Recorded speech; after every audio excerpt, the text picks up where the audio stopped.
Go. Yeah, here we go. Welcome to episode 53 of the Sumer Sports Show. I'm Eric Eager. I'm one of the VPs at Sumer Sports. I'm joined by the CEO of Sumer Sports, Thomas Dimitrov. Thomas, firstly, we're in an interesting spot now. It's 4 o'clock Eastern, right? Because you got a dinner you had to go to. I'm in my living room right now because I'm moving to Atlanta at the end of the month, and my space is all like discombobulated and has a bunch of things gone. So my kids are about to like walk through the door here at like 4:10 or so, yelling and screaming. So I feel like we're in a point of transition here. We just got out of the draft, and I can't wait to talk a little bit of football with you today.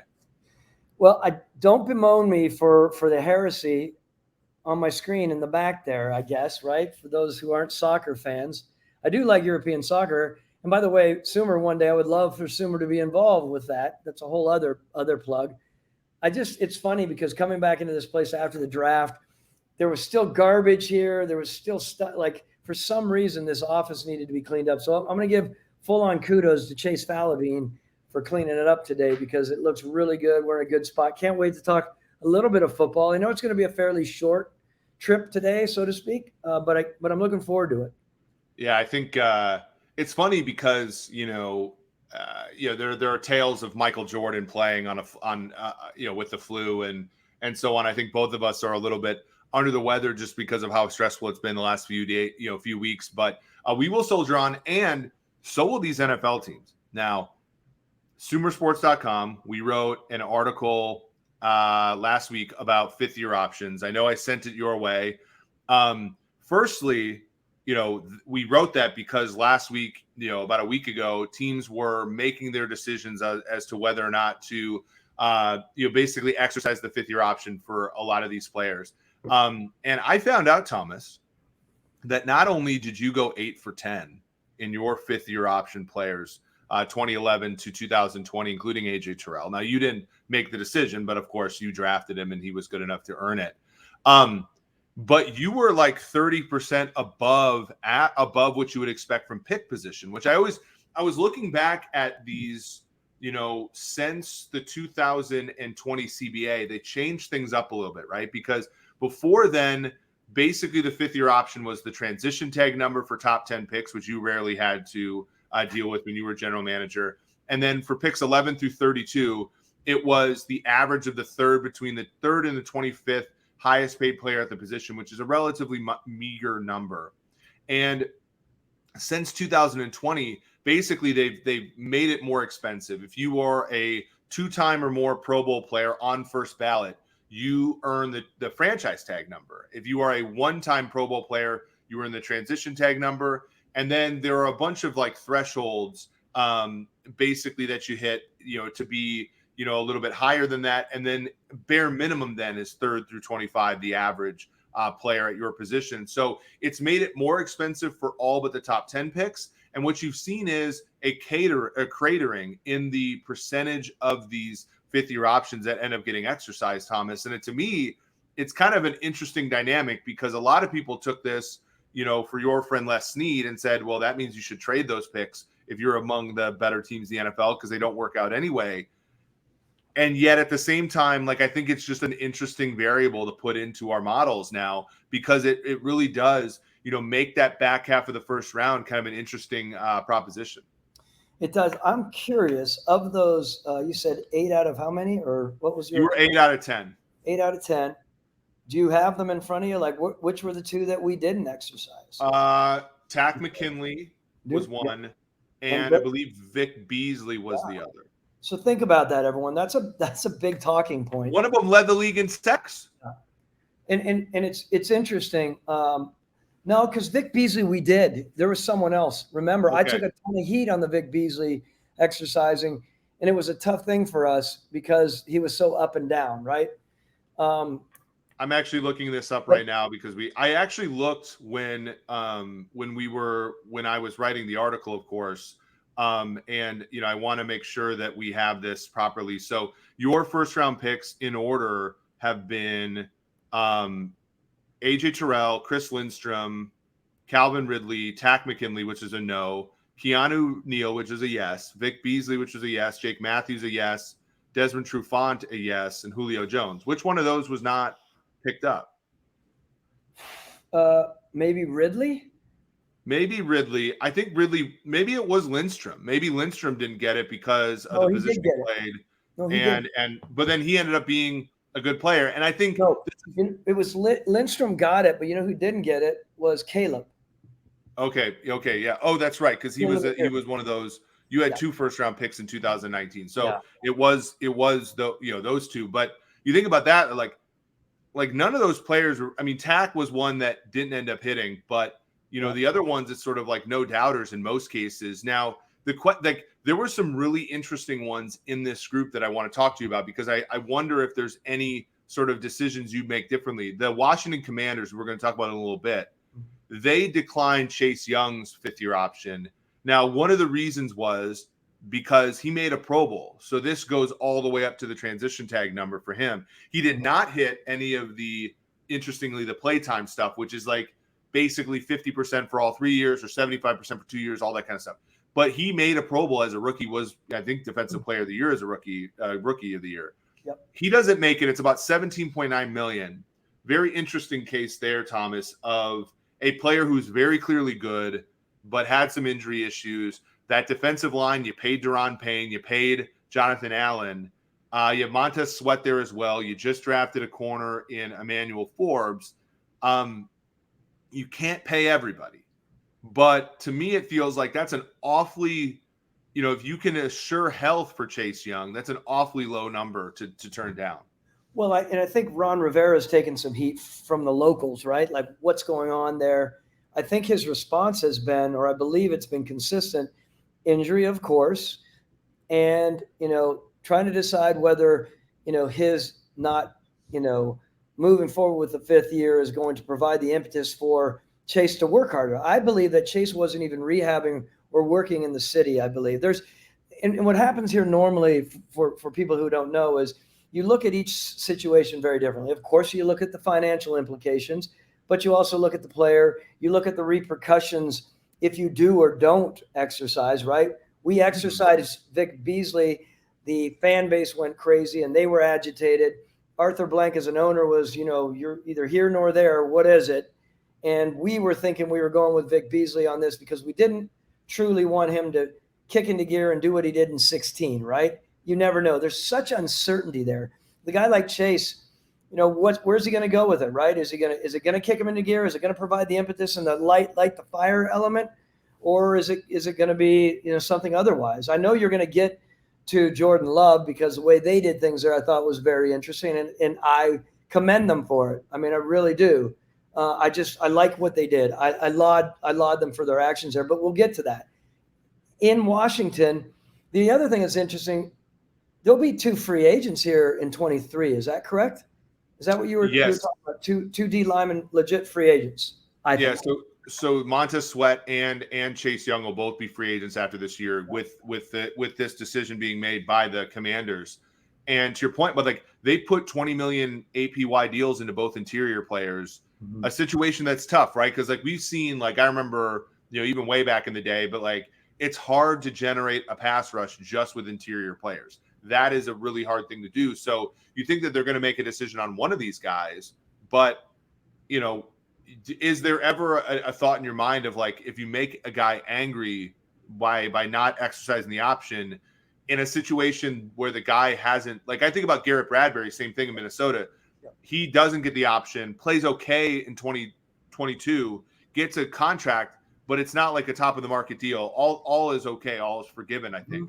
But if a guy earns a top of the market deal, which would be probably what would be required in the event of Chase Young, what ends up happening? Does he always does he leave? Does he rip the eyes out of the team? What are the questions that get answered there?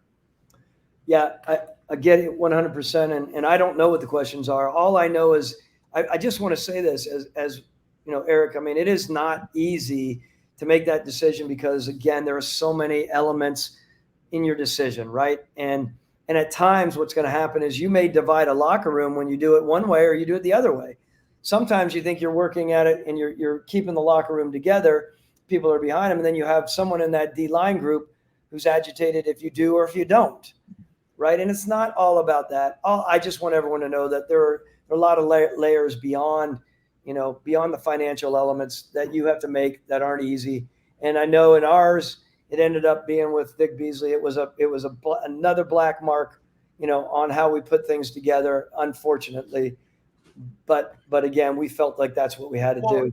And back when you were doing this, right? Like he wasn't a top 10 pick, if I recall, right? Where was he taken? Like, let me make sure I'm not talking out of when you look. Beasley was 8th, so it was a fairly sizable amount then, but it's still not like top of market, right? So it is generally speaking a deal if the player has been productive at all. The hard part becomes like if a player's been kind of productive or there's some potential there. If it truly is an in-between situation, that's where it gets hard. And that's where it gets hard with franchise tags. That's where it gets hard with really any tag because, generally speaking for these guys, like the top of the market for a lot of these players is a deal if they're truly elite. If they're not, it's not a great deal, right? And so, that's where it gets tough. But when a guy's truly in that middle part where they're elite sometimes and not the other times, like, then and that's kind of like the whole Jordan Love thing, right? Jordan Love has never been elite, but he's shown like elite traits to the point where, 20 million for a guy like that's 40% of what the top of the market deal is for a quarterback. And so there is a deal there, but he hasn't shown really anything. So it's way more than a backup quarterback would make who hasn't shown anything.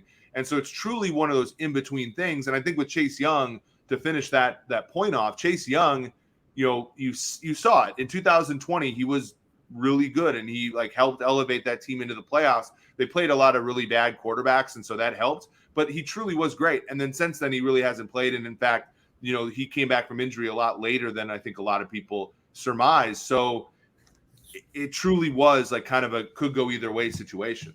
Look, the could go either way situation is also interesting, Eric, because this may be perceived as a dirty little secret or maybe not. And where I'm going with this is GMs want their retention rate to be high, right? Let's call it the way it is. They want to be able to look back when they're going to negotiate their contract with their owners and say, we are retaining our cats, right?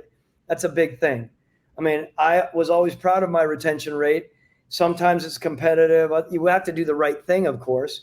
When I say dirty little secret is there is a drive that way. There is a drive to make sure, like if you're teetering on the edge as a GM, you're probably going to push to have the deal done so that it's a feather in the GM's cap that they're continuing to roll with the player that they were very responsible to pick, of course. So yeah, it's a reward for the player as much as it is a reward for the GM. Like it's a pat on your back as far as like we made the right move. I can't, we talk about Julio Jones a lot on here, and like, what if Julio Jones had been an okay starting wide receiver?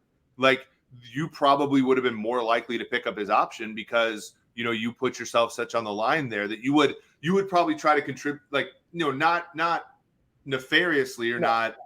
But like subconsciously, you want him to do better than his, than he would have otherwise been because, you put so much into that trade. And, and you think about Jared Goff, you think about Carson Wentz. These are guys where everybody said, oh, well, they were a year early on giving them extensions. Well, it's like, well, yeah, but they moved up. Like LA moved up from 15 to 1 to take Jared Goff. And that's not necessarily an easy one. And Cleveland traded back with Philadelphia for Wentz, so that was a difficult situation as well, insofar as those situations are concerned.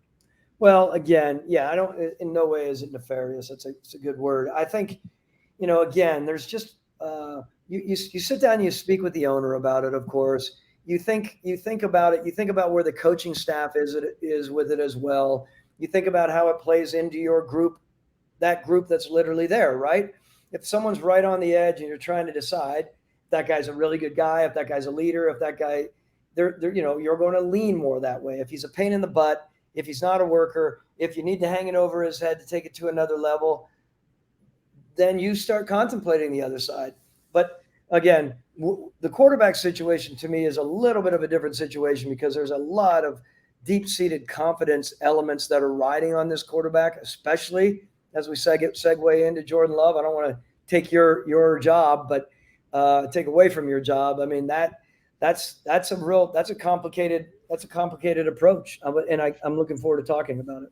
Yeah. So to give people a little bit of a a re-up here, like Jordan Love was, his option year was 20.23 million. And the Packers, instead of giving him that, they basically made his guarantees $8 million in 2024.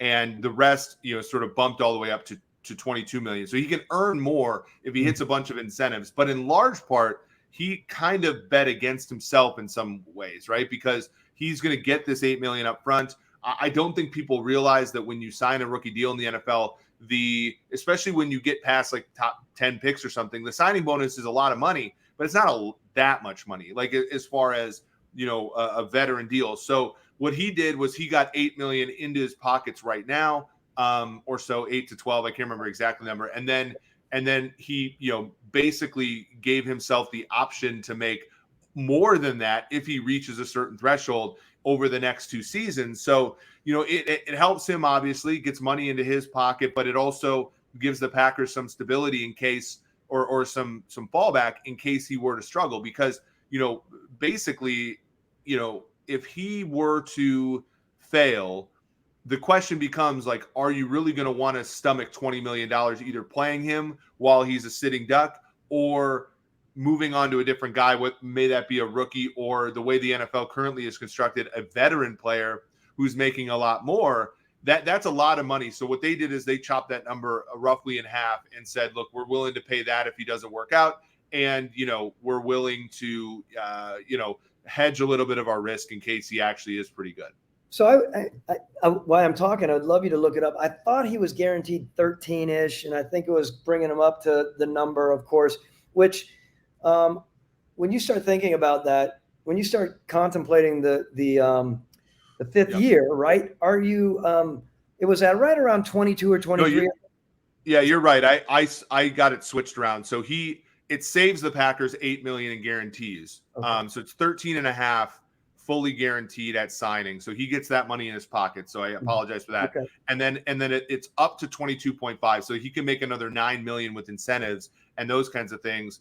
It was going to be 20.27 as the option number. So he does have the opportunity to earn more, but the Packers save some in future guarantees. Well, I like the idea. And I guess what I was saying is that 22, and you probably have it somewhere as you're looking in your unbelievable portfolio of stats or quiver of stats. But I think it would put him right around 20th or 19th or 18th if they would have signed him to that number. So it wasn't like it was like really, reaching. I just know that when you're a general manager and you're a coach and you've been riding, and I hate saying the coattails, that's unfortunate. I've said it before about Matt LaFleur riding, Aaron's coattails, but whatever I'm trying to say, not being derogatory, like they were very fortunate to have Aaron there. This is a big, big deal for this organization to make a move and go with, Jordan and jump on board because, they're at an interesting spot in their careers, both Brian Gutekunst and I just think and the head coach, of course, I think they both are in a spot where they have to make some really sound decisions. And, I will say, I've said all along, like, wow, I can't believe they're letting him go.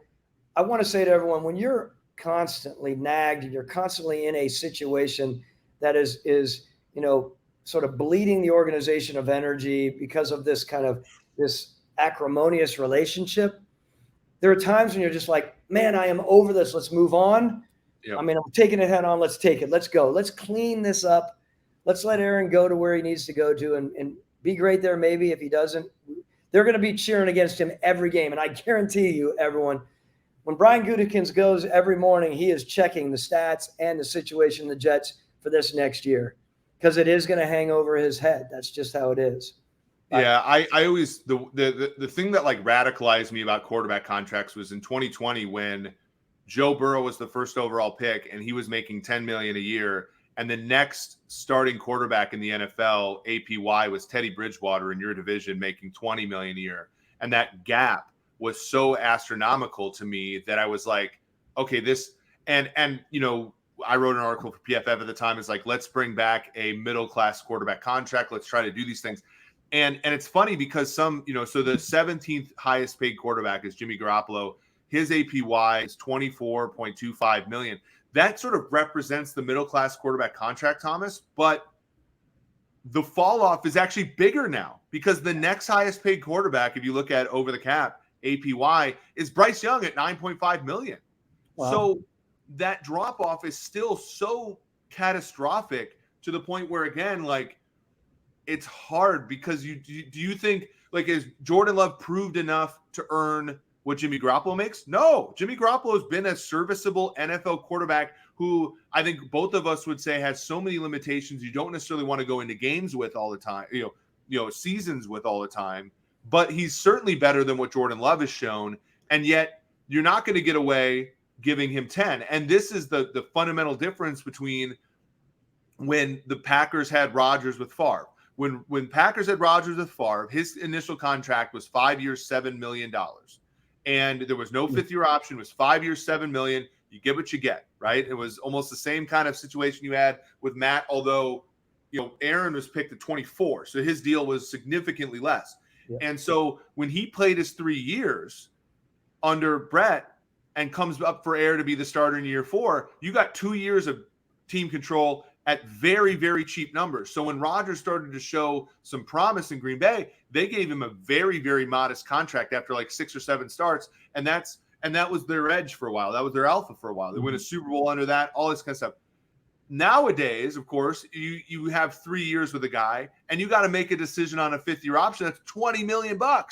And so it's an interesting thing about drafting and developing QBs, because they're not going to be like, this is not the model, right? Like you get into this very awkward situation with the Jordan Love like this, and it becomes kind of an interesting, situation, because you're if you paid Aaron Rodgers whatever that 1.4 million per season on the 5-year, $7 million deal, that's an okay backup money, right? 20 million is not good backup money for Jordan Love were he to fail.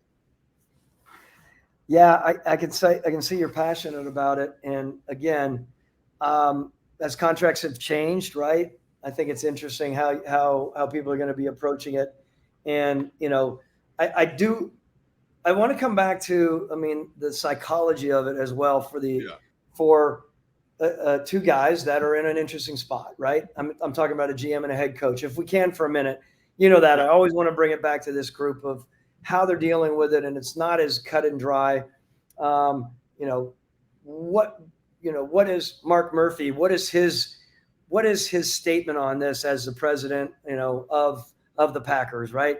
Being as strong as he is he the one that's making the ultimate call on this and not doing it, or is it Brian? It's an interesting idea, because who's truly leading the charge there, and who has more? Or is it Matt LaFleur who? Matt LaFleur's win percentage during the first 3 years of his career was like 100 points better than Bill Belichick, right? Like, and of course, Bill's the best of all time. Yeah. But when you go 13-3, and Rodgers didn't play that well in 2019. So you go 13-3, you take a guy who everybody thought was washed up, so much so that your front office drafted a different quarterback in round 1. You take, if you're Matt LaFleur, you go 13-3 with a MVP quarterback, right? I think you can take some credit for that, of course, because he was going from a dip in his play to the pinnacle again. Then you go 13-4 in 2021, and obviously you fall off and go 9-8 last year. But I think if you're Matt LaFleur, you're thinking, I want to spread my wings a little, right? I want to be able to show these people the same way that Kyle Shanahan shows us every time he takes a middle-of-the-road quarterback to the playoffs, or what Andy Reid did with McNabb and Alex Smith and Nick Foles and guys like that. Yeah, I think Matt LaFleur is part of this decision. I think Mark Murphy and Brian Gutekunst are part of this decision. And maybe you can tell me a little bit, because I don't know. In our conversations, you've talked about kind of having, when players can be difficult sometimes. But like Rodgers to me is just it's been difficult, right? It's not easy. And I think early on, it's sort of like a relationship, right? You deal with high maintenance people, but over time, that person's got to go to a different person who can deal with that high maintenance, right? And that's certainly what happened with Rodgers here. So, man, there's so much to talk about with that. I would say, first of all, remember all the banter about Bill Belichick and Tom Brady, right? We keep that kind of as an overriding theme here. You made mention that in Matt LaFleur's case, he might want to spread his wings.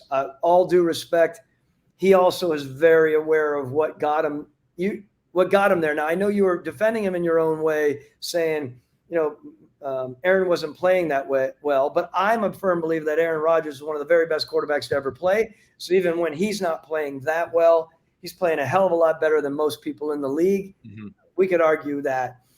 Again, back to the psychology of it, where like Matt and Brian had to take all kinds of crap from Aaron, right? It was a tough situation. Yeah. I've never had to go through that. I was very fortunate. Then you have Matt LaFleur. Everyone's lauding Matt for all of his records, which are amazing to your point, right? Now we go into a situation, everyone's going to be on him when he loses a game 2, 3, or 4, or 5, potentially, that, this was all Aaron Rodgers, right? He's not going to break through that one way or another. He's going to have to deal with it, right? He keeps Aaron and he keeps winning. It's all because of Aaron. He loses. Yes, there's a positive side if he flourishes with Jordan, but then there they are not making a full-on decision to keep Jordan. So there is, call it the way it is, there is some question mark about Jordan in their minds. Yeah. They're not, I know they could say, well, they're saving some money, but look, in the end, if they had all the confidence in the world and they were really excited about going forward, in my mind, I'd answer it for them, they would have made the deal. So you wonder how many ways there are for, you talk about how many, we talk about this in business, we talk about this everywhere. How many ways are there for you to win? If there's only one way for you to win, that's tough. If there's multiple ways for you to win, whether you're at the poker table, whether you're business or whatever, that's great. I agree with you. Like, think about this. If Jordan Love plays really well, you should have known ahead of time. You were the only one who had the eval on him the last 3 years. Yeah. If Jordan plays poorly, then it's like, well, you were the only one who had the eval on him. Like, what the hell? Didn't you not know? And then if Aaron goes to New York and kills it, then, to your point, it's like, how can't you get along with a player that good, right? You look at the Jets and they're kind of doing everything Aaron wants, and I get that, and I think that's their only option. That's their only way to win, is to make Aaron happy. But from the Packers' perspective, there's some things that could make them look poor. That's a rough situation. I personally, I like the Packers. They were always a great client when I was at PFF. I think that they have great people in that building. I want them to succeed, but it's tough because, Jordan Love, like, it's going to be sight unseen for him. And so far, we've had very little in the way of evidence that he's any good. I want to skip over because I want to just leapfrog to this topic, because you never had to deal with this as a GM. And I think it's partially because you put yourself in such a great spot with Matt. Washington's going into this season with Sam Howell, a 5th-round pick, as their starter. Yeah. And I went back over the weekend and looked at similar situations, and I couldn't find very many. 2021, the Eagles went into the season with Jalen Hurts. Like, for one, he was a 2nd-round pick, and 2, he started some games. And, 2002, our friend, your friend Casario went into the season with Davis Mills, but Davis Mills played a lot of the season before. Not on purpose, but played the season before. Yes. 2020, Gardner Minshew started for the Jags, but he started as a rookie, right? So that's another one where he played a lot. Was promising, so he played the next year. Made a lot of sense. Russell Wilson in 2012, that was one, but he was a rookie and beat out Matt Flynn, a highly paid guy that they brought in. The only one that to me is even close to this is the 2016 Broncos, who started Trevor Siemian, a 7th-round pick who had played one game the year before in their Super Bowl year. Manning retired. But even then, at this time for the Broncos in 2016, they were planning on starting Mark Sanchez. So this is, for the Washington Commanders, in modern NFL history, unprecedented to play a 5th-round rookie who has, to his name, one game. Martin Mayhew's been there since 2021. Martin Mayhew, by the way, is starting corner on Washington's last Super Bowl team. Ron Rivera since 2020. Ownership's brand new. What is happening here? Like, what is the thought process here? Because I can see Sam Howell being decent, but I don't know if Sam Howell would be anybody in the league's first choice if they had, sort of their druthers. No, I was talked to about this with one of the DC stations, and they're like, what was your evaluation of Sam? And I said, look, I mean, my personal opinion is, I didn't study him as much, being completely candid, as much as I could have studied him. Of course, like a lot of us, I see him as he has the potential to win games and be good, solid. And we've talked about some of those midline starting quarterbacks that are never going to be great. And that's not being derogatory towards him. There are benefits. He's a fifth rounder. They obviously see something that is of interest to them. I find it really interesting, though, like you just said, to go in. Last year, what were his stats last year, by the way? He played in literally the last game of the year. Yeah. They did beat Dallas, and they beat Dallas handily. Dallas needed that game, so it was a real game. But Dallas kind of gave them that game as far as points. They gave him a lot of like defensive touchdowns and stuff. Howell was, for the most part, he had 169 yards, a touchdown, and a pick. So you're talking. This is a slate that is clean, right? And the one I think difference here, and I wonder if this is a little bit of a similar thing with LaFleur that we just talked about a second ago. Eric Bieniemy is the new offensive coordinator there. Never got a chance to be a head coach. A lot of people wanted him to be a head coach. There are reasons, both I think normal and not normal, why he didn't get a head coaching job. A lot of people feel that he could be the heir apparent here if things weren't to work out with Ron Rivera. Bieniemy's got a lot to prove. When he got to Kansas City, he was the running backs coach. Then he became the OC. And when he was the OC, Patrick Mahomes, that was the first year Mahomes was the quarterback. Mahomes wins an MVP, wins two of them, wins 2 Super Bowls. And a lot of people are like, well, yeah, but how hard is it to be the offensive player for Andy Reid?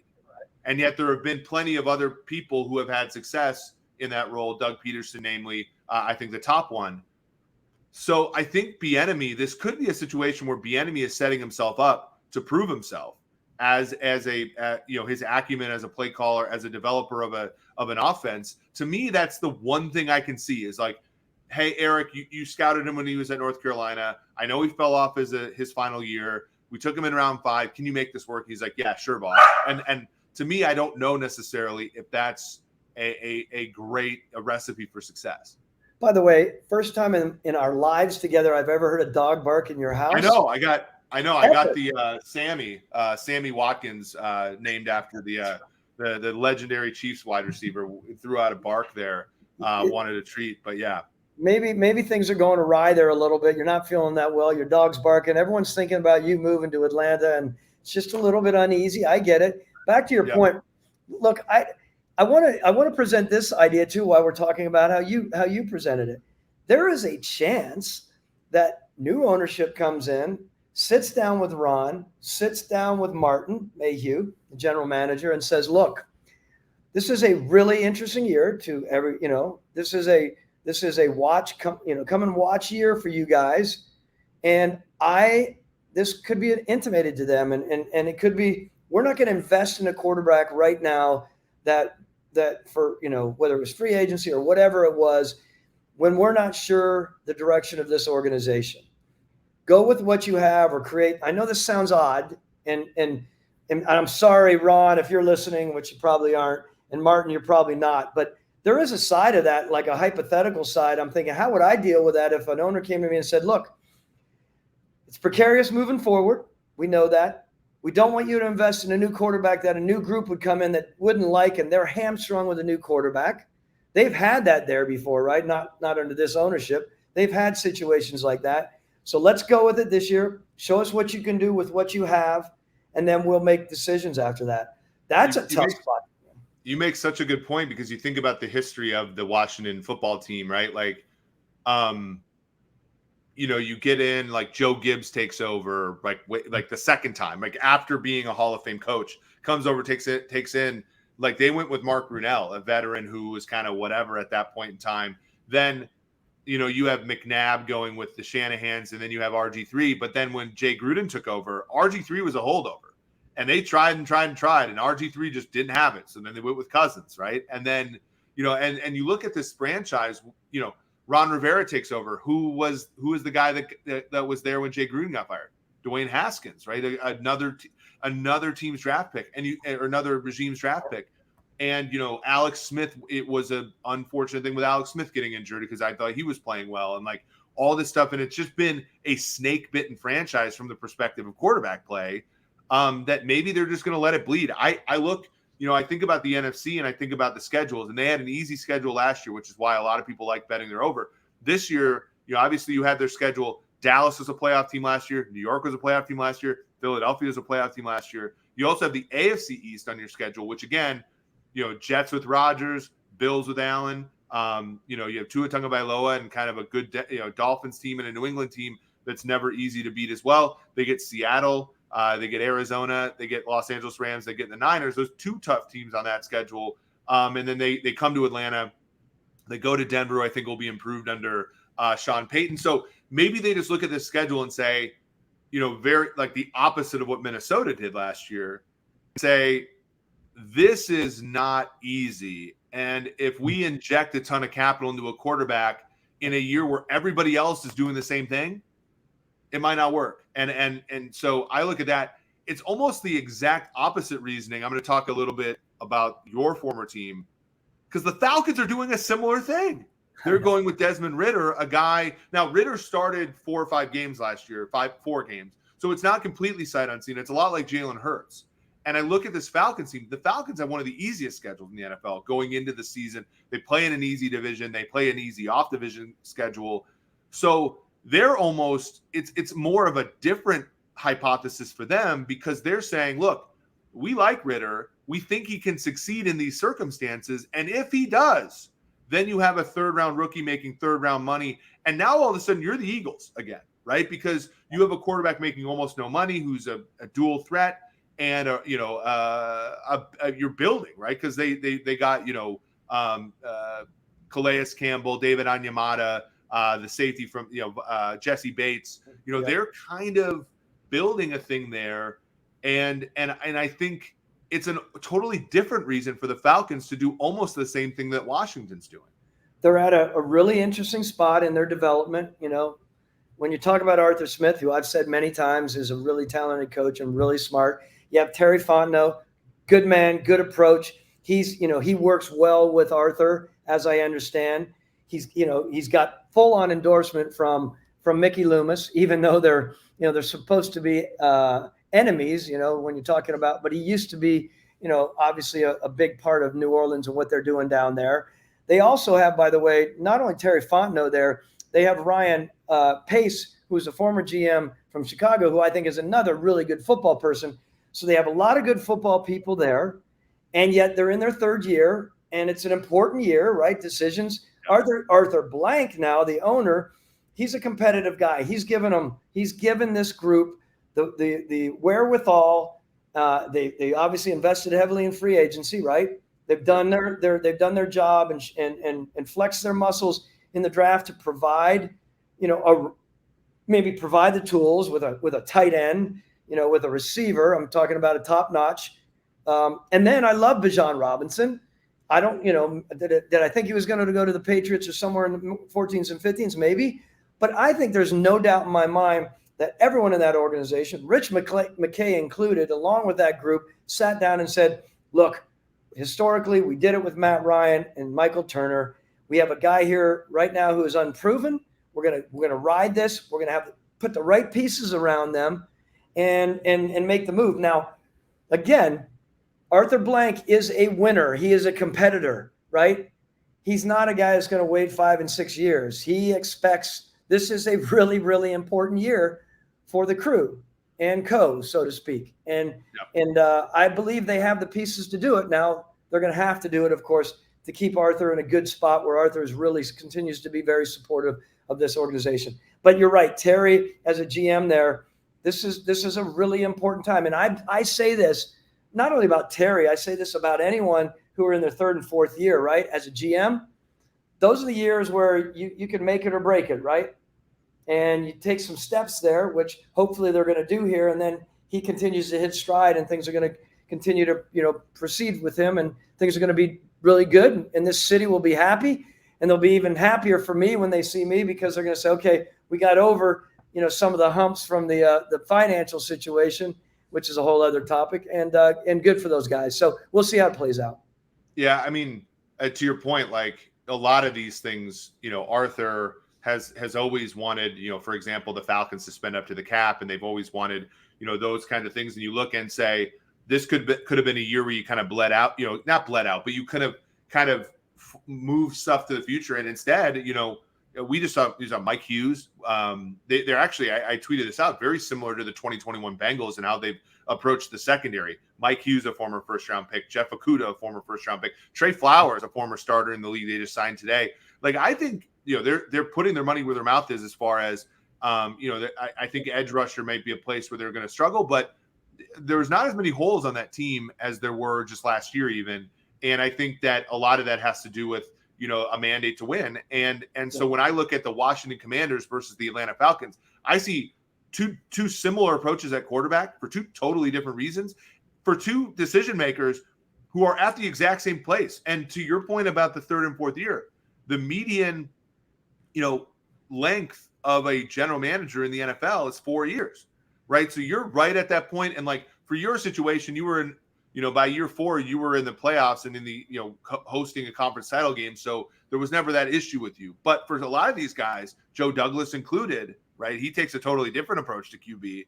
Yeah. But like this decision matters a lot. And I wonder if when it comes to the Falcons being able to take Levis at 8, the Washington being able to take Levis at 16, and you're saying, but am I drafting some other guy's quarterback? And I think both teams would say yes. If you were to draft and like totally change it up and deal with the ebbs and flows, most quarterbacks when they come into the league are not Matt Ryan right away. So when you take a guy and he sort of dips for the first year, then you might get let go, and then it's another guy, having sort of the two-way go. They can stay with your guy or they can go with their own guy, but that's a much better position than drafting the other person's guy. Look, there's always going to be talk, in Atlanta about, instead of taking Pitts, should they have taken a quarterback there? Where are they this time? Why didn't they take a quarterback? Why didn't they make a move on Lamar? There's always going to be that going, churning around in Atlanta. And I know the Atlanta fan base. They're a smart fan base. They understand football and they have grand expectations as much as people think, well, Atlanta doesn't have, the history, et cetera, et cetera. No, I mean, this group wants a winner here. And as I understand, they really like Terry. They really like what Arthur Smith's doing here with his toughness, and their decision-making is going to be a really important thing moving forward. And they do have Arthur Blank's support. I've heard him in the media. So that's a good thing when you're making these tough decisions, when your owner's behind you, that's important versus someone, pulling the strings, the puppet strings, and they're like hanging and in your ear all the time. I know that Arthur does give them their space, and he's definitely, even though it's year 3, he's definitely given their space. Yeah, we know in business and in sports and in even quarterbacking, like if you're a quarterback and the coach doesn't believe in you and all of those things, or the coach believes in you but doesn't give you freedom. Like there's all these kinds of things where I think that there is like a very functional relationship, in a lot of these places, and I hope to see them succeed. Washington has had a lot of unforced errors on the ownership side that you look at coach and GM. Like, have they ever gotten a fair shake is a good question. Hopefully now that, new ownership is coming in, you see Mayhew and Rivera, two, good football guys, two defensive stars from the late 80s, early 90s and NFL getting their opportunities. So I know both of us are a little bit under the weather today. I think we got some good football talk in. I'm really excited for what's to come Wednesday. I'm actually going to Atlanta tomorrow. So I gotta take some emergency and all that kind of stuff so I can make it onto the plane and not spread the flu to anybody. But we will have Parker Fleming and guest on Wednesday again this week. We'll kind of be transitioning a little bit into one episode of me and Thomas, and then one episode of other people, for a decent amount of the summer, just because, you guys deserve to hear some other people talk about other things. Quinn McLean was fantastic last Wednesday talking about quarterback analysis and stuff like that. So we're going to continue to give you guys what you want there. There's such a really good and deep bench at Sumer Sports. So we hope that you guys will get to get some of that. We thank you for all of the support you gave us on the live show. We got over 20,000 people engaging with the live show at last during the draft. We had 25,000 or so engaged with Thomas's GM journey step. So we really appreciate your support. If you can, please hit the like button. Please hit the subscribe button. Give us a 5-star review. Even give us just a written review so we can read it on air. We really do appreciate all of you that are coming in and listening to the Sumer Sports Show. Thomas. Can I get just one shout out before, because I know you get rolling with your exit and you do such a great job. I don't know if I would get tongue tied doing it. I was at the University of Guelph. No one knows that probably in the States, but it's just outside of Toronto, a great school, about 25,000 strong. I was there with a whole bunch of alumni, and we were talking football, we were talking NFL, et cetera, et cetera. I ran into this. I just want to say this because there's such an interested group in the senior group. So that younger group, I'm going to shout out here for Afram Jolak and his seniors there, because they were so intrigued by all of our discussion about data and what's going on in the next waves in the NFL, and how you marry data with football knowledge, and how meaning bring it together, and how is that going to market you more as a potential scout in the CFL to the NFL. I was fascinated by their interest, and I love it because I think this goes in line with what we're saying. The evolution of football and data in the NFL and the CFL. You love your CFL. I think it's going to be a great thing. And I said to this group, Afram and the group, differentiate yourself always. And I would say that to our whole fan base, or listeners, whatever we're calling them, differentiate. There's a way to do that properly. And I'm going off on a little bit of a ramble here, but it excited me so much to see that group. It wasn't the older guys. The older guys, my guys that were my age, we all got along and we went out after. They weren't as interested. It's that younger group who know all about it. And I think it's or they want to know more. And kudos to you for embracing that part. It's really funny. I said this to somebody the other day, and it might come off as hyperbolic, but I actually truly believe it. It was like Billy Beane was a baseball player. He was a baseball scout, and all he had was curiosity. He didn't know how to code, and he had curiosity, and that, now he's considered one of the godfathers of baseball analytics. And, I think similarly, I mean, for, somebody in your position, just the curiosity, I think, is going to, draw people to football in a way that is, you probably drew a lot of people to football in the last 20 years. And then, what if you were to, square that or cube that over the next, other decade, because this game has opened up to so many great people. Obviously, I'm really proud because, I'm not able to announce who it is, but one of my former interns just got a job in the NFL this last week, which makes 2 this year. And it's somebody who, the NFL, when we say something about football on Twitter, a lot of people are like, oh, well, you don't look like you played. And it's like, well, how about we open football up to people who didn't look like they played, because we can, get more and more people engaged in the game. And like for us at Sumer Sports and for the NFL at large, like the more people that care about football, obviously the better. And if we can be that vehicle for those people, I think that, it'll be tremendous. And I think the game has improved so much as a result of it. Well, one of your young contemporaries, I'd call him. We just need to give him a shout out. We gave him a shout out in the team meeting today. The fact that Parker Fleming, secured his doctorate this past week. I love that. It's such a cool thing. He adds to your ranks of PhDs that know football because he played football and he has a cool understanding of it as well. Yep. And you guys should continue to listen to him. He and Eric are wildly intelligent, of course, and have a really cool understanding of football. So I love that. I love that for our group. Yeah, for sure. And I think, first in football intelligence is where we're trying to get to. And I think I think that all of those words have to be stressed, football and intelligence. And I think that I think that we have the group that's most uniquely suited to do that. So I'm really excited. Like I said, hit the subscribe button, hit the like button, tell one friend about the show so we can grow. And when we become big, you can tell everybody that you were here first. So for Thomas Dimitrov, this has been Eric Eager. This has been episode 53 of the Sumer Sports Show.